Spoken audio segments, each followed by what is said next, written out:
Is there such a thing as an honest narcissist, or do all narcissists lie? Well, I got a pretty interesting comment on the video that I produced last week. The viewer wanted to know if the person they were dealing with was very religious and raised not to lie, what that meant. They noted that everyone says covert narcissists lie a lot. I can only assume that they had found that the person they're dealing with otherwise fit the bill for a covert narcissist. But what happens when a toxic person doesn't fit every symptom of a narcissist? Does it mean they're not a narcissist, or does it mean something else? This is what's so perplexing about narcissists in relationships of any kind. See, their manipulation and control tactics can be pervasive and confusing. They're subtle, sort of hard to detect, especially if you haven't been taught to watch for this stuff. If you're anything like I was when I first recognized that I was dealing with a narcissist in a relationship, it's going to be kind of a slap in the face for you. You probably thought you were the problem, thanks to months or years of conditioning from the narcissist telling you that you were always wrong, directly or indirectly.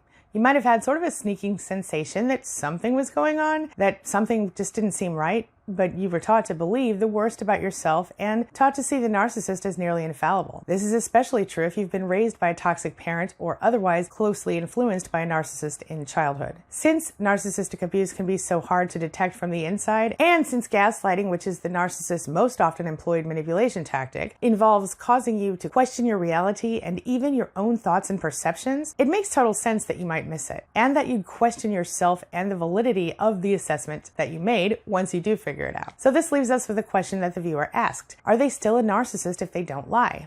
Well, that's exactly what we're talking about today at queenbeing.com. Can someone be a narcissist if they don't lie? And if they can, how is it possible and what does that look like? Let's get started. So is the honest narcissist a myth? Is there really such a thing as a narcissist who doesn't lie? Well, first it's important to note that narcissists, they come in all shapes and sizes. As I explained to the viewer, not every narcissist has every symptom or sign listed in the criteria for the diagnosis of narcissistic personality disorder. Covert narcissists, for example, they defy the typical narcissist profile by appearing to be shy and introverted. And some narcissists don't cheat. Some narcissists are wealthy and controlling and workaholics, while others are lazy parasites who seem to do nothing but drain you dry. Some are obsessively clean while others won't shower for weeks. Some are neat freaks, others are hoarders. And despite what most people think, some narcissists lie to you, and there are some who don't seem to be pathological liars. It doesn't even seem possible, right?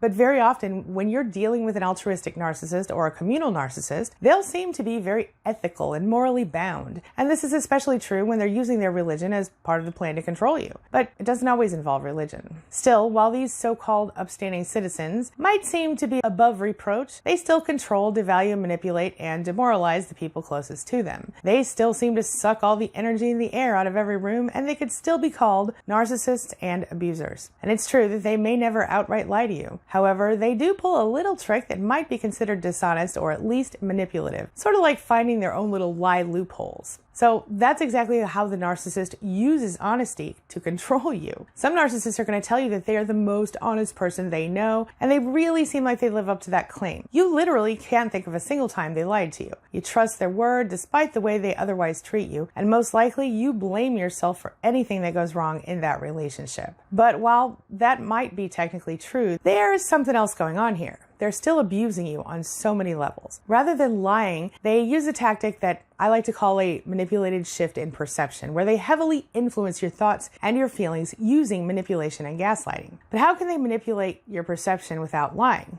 Let's talk about it. First, the brutal truth statement. At some point in your relationship, this kind of narcissist makes it totally clear to you that they don't lie. They will say it has to do with religious or moral reasons, or they'll say they were hurt in a previous relationship, so they need to be fully themselves. Or maybe you told them in the beginning of your relationship that you were hurt by lying in the past, so they'll take this as an opportunity to be completely uncensored with you. You might even appreciate the honesty at first, or feel like you should anyway, because it seems fresh and different. In some cases, they might even just tell you they're brutally honest, and if you don't like it, you know where the door is. But see, now they feel like they never need to concern themselves with your feelings, and they feel like you've given them permission to do so, which kind of brings me to my next point, number 2, implied permission to insult and belittle you. They use this whole brutal honesty thing as an excuse to insult and belittle you. They might tell you you're unattractive, or that outfit looks really bad on you, or they might openly criticize you about bigger things, anything from your cooking to your housekeeping skills, or how how you are in bed, how you raise your kids, things like that. Anything that crosses their mind is going to just pop out of their mouth without consideration for how it makes you feel. Not only is their lack of empathy painfully clear in the way they speak to you, but so is their apparent disdain for everything you are. That leaves them waiting for your reaction, which brings me to number 3. Your rejection is rejected.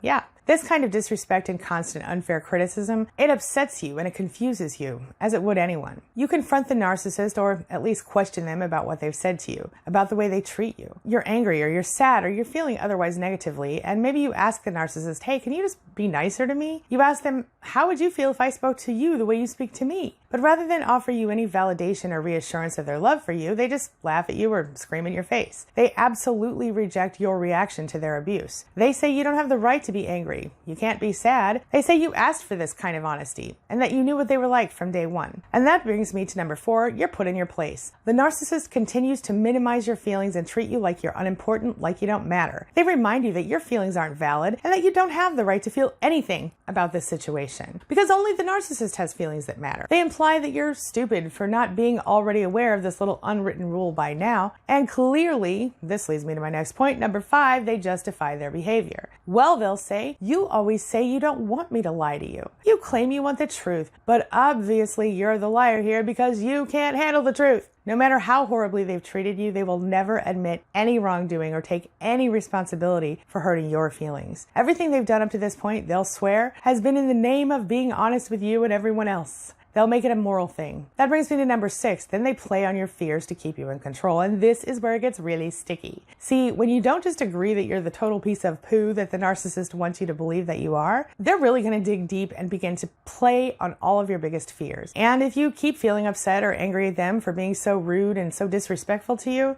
or if you refuse to agree with that assessment of you that they've made, they're going to start with the threats. They'll say things like, well, if you're going to be mad at me every time I tell you the truth, I might as well just start lying to you. Of course, this leads me to my next point, number 7, you're triggered into submission. This is where the narcissist will actively exploit your fears and push your buttons. They're going to trigger you to get you deeply enmeshed with them and under their control. Basically, they're manipulating and controlling you by presenting themselves as upfront and brutally honest. If this is a non-parent relationship, you probably initially found this quite refreshing since other people in your life have hurt you by lying and playing games. Your narcissist knows this. Your history of trauma in relationships, in fact, is exactly what makes you vulnerable to feeling triggered when they threaten to lie to you. And since your behavior during a trigger moment is far less rational and more self-protective, the narcissist accomplishes several things to get you to submit to them in this moment. You're feeling scattered and confused, first of all, and that makes you easier to control and manipulate because of the stress and the sort of primal mode that you're in when you feel triggered by one of your biggest fears. You're not as logical as usual. And then, of course, the second thing they accomplish is you start to feel crazy and you start to doubt your perception once the full effect of gaslighting kicks in. In fact, you might even find yourself feeling dependent on the narcissist to tell you what you see, what you think in some cases. And now, not only are they controlling your actions,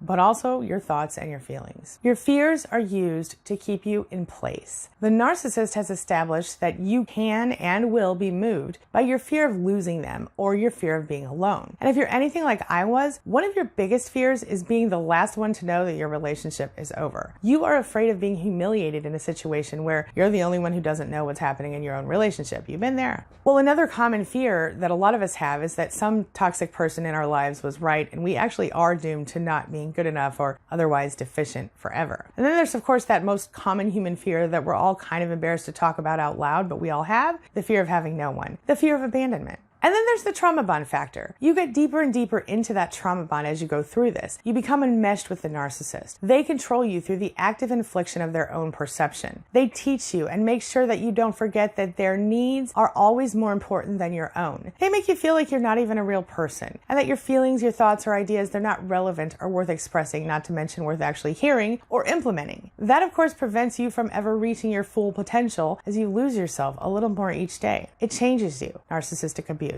And it could limit you forever if you allow it to.